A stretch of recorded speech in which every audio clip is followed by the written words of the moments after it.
the minister has blamed everybody except himself.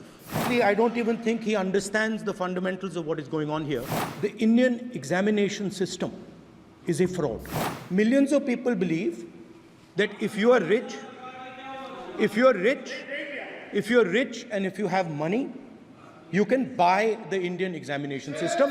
मेरे को मेरे राज्य की, मेरे सूबे की जनता की स्वीकृति मिली है। मैं किसी की, मेरे बौद्धिक और मेरे संस्कार की सर्टिफिकेट मेरे को सारी सदन में किसी से नहीं चाहिए। ये जो कहा गया देश की अभी की एग्जामिनेशन सिस्टम रबिश है सर, इससे दुर्भाग्यजनक बयान देश की नेता प्रतिपक्ष का कुछ नहीं हो सकता है। मेरे सरकार की हिम्मत है, अभी हमने पब्लिक एग्जामिनेशन की रेगुलरिटीज में बिल लाए, कानून बनाए। क्या मजबूरी था कांग्रेस पार्टी की? क्या मजबूरी था नेता प्रतिपक्ष की? It's obvious to the whole country. It's obvious to the whole country that there is a very serious problem in our examination system. This is not just a question of NEET, it is in all the major examinations. Now, the minister has blamed everybody except himself. Right? I don't even think he understands the fundamentals of what is going on here. आप प्रश्न क्या है आपका? आ रहा हूं sir. Sir ये मैं question को सेटअप कर रहा हूं। प्रश्न पूछते हैं। ये the issue is that there are millions of students in this country who are extremely concerned at what is going on and who are convinced that the Indian examination system is a fraud. That is what is at stake here. Millions of people believe that if you are rich and if you have money, you can buy the Indian examination system. And by the way, and this is the same feeling that the people in the opposition have. And that is why we are asking some very simple questions to Honorable Minister.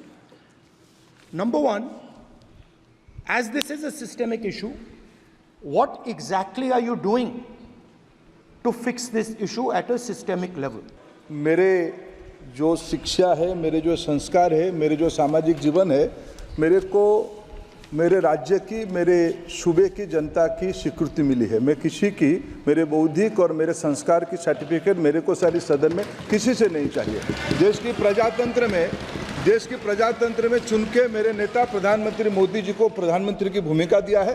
मैं उनकी निर्णय से यहाँ उत्तर दे रहा हूँ सदन को। बाकी ये कहना चिल्लाने से सच झूठ नहीं हो जाएगा साहब। ये जो कहा गया देश की अभी की एग्जामिनेशन सिस्टम रबिश है सर, इससे दुर्भाग्यजनक बयान देश की नेता प्रतिपक्ष का कुछ नहीं हो सकता है सर। मैं कठोर शब्द से इसको निंदा करता हूं।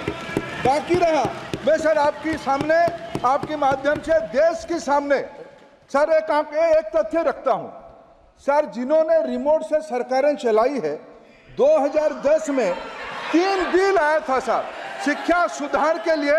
उन्हीं की पार्टी के नेता आदरणीय कपिल सिब्बल साहब 3 बिल लाए थे। उसमें से एक बिल था एजुकेशन, उसमें एक बिल था prohibition of unfair practice bill 2010, जिसकी उद्देश्य एजुकेशन इंस्टीट्यूशन में माल प्रैक्टिस को बंद करना। सर, मेरे सरकार की हिम्मत है, अभी हमने पब्लिक एग्जामिनेशन की रेगुलरिटीज में बिल लाए, कानून बनाए। क्या मजबूरी था कांग्रेस पार्टी की? क्या मजबूरी था नेता प्रतिपक्ष की? उन्होंने उस बिल को उल्टा किया, किसके दबाव में उल्टा किया? क्या निजी मेडिकल कॉलेज की दबाव में, उनकी घूसखोरी की दबाव में उन्होंने उस बिल को उल्टा किया था? सच सुनने की सामने है। ये मैं किसी की विद्वता में प्रश्न नहीं उठाता हूं, लेकिन सच 2010 में शिक्षा सुधार की बिल उन्हीं की सरकार ने लाया था, दबाव में उन्होंने उल्टा किया। ये हमको प्रश्न पूछते हैं। न्यूज नेशन अब व्हाट्सएप पर खबरों की ताजा अपडेट के लिए न्यूज नेशन के इस QR कोड को स्कैन करें।